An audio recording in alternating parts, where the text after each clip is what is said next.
こちらはペンギンくんウォーズというゲーム。このゲームでは BGM として石川秀美さんのもっと接近しましょという曲が使用されているのですが、まずこちらはファミコン版。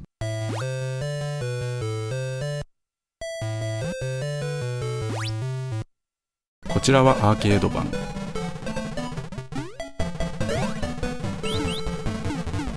BGM の何かが違うのが分かりますでしょうか。伴奏パートをよく聞いてみてください。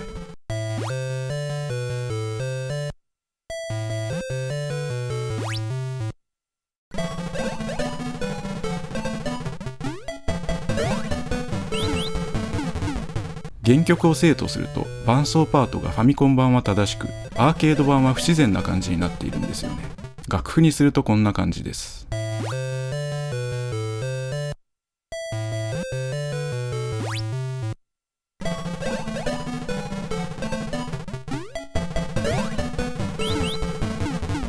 よく見ると両者とも五線譜上の音符の位置自体は同じで、ファミコン版の伴奏パートのヘ音記号をト音記号に置き換えるとアーケード版のものになっています。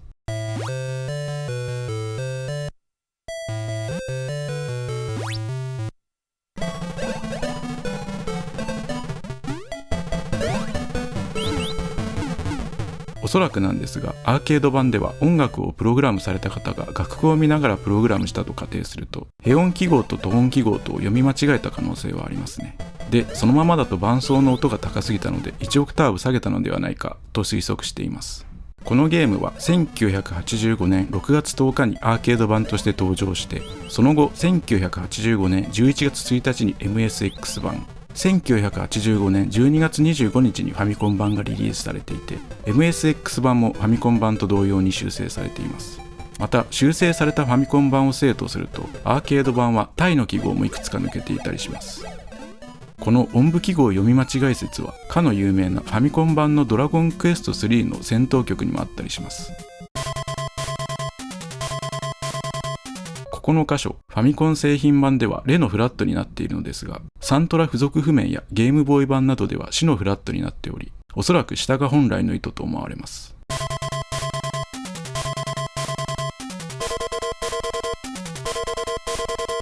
これも推測なのですが、両方とも五線譜の第3線にフラットがついている音符が配置されている状況なので、ファミコン版ではト音記号で読むべきところをヘ音記号で読んでしまったのではないかと推測しています。この曲については最終版ではないものの、杉山浩一さんご自身による自筆譜の一部が市販楽譜におまけとして掲載されており、これはその自筆譜をなるべく再現したものです。その譜面によると、ちょうどこの小説の箇所が楽譜の段の左端に位置していて、そこにはこのように音符記号が省略されて書かれていなかったのと、左側の括弧がこの図のようにちょっとややこしい書かれ方をしていたことなども相まって、プログラム時に認識ミスをしてしまったのかな、などと想像しています。ただ、実際に音楽をプログラムされる際に楽譜を見ながら打ち込んでいたかどうかはわからないのと、その際には手書き譜面ではなく何らかの清書されていたものを参照していた可能性もあるため、あくまで個人的な推測でした。なお、この動画ではプログラムされた方のミスを非難する意図は全くありません。以上、一つのネタとして紹介させていただきました。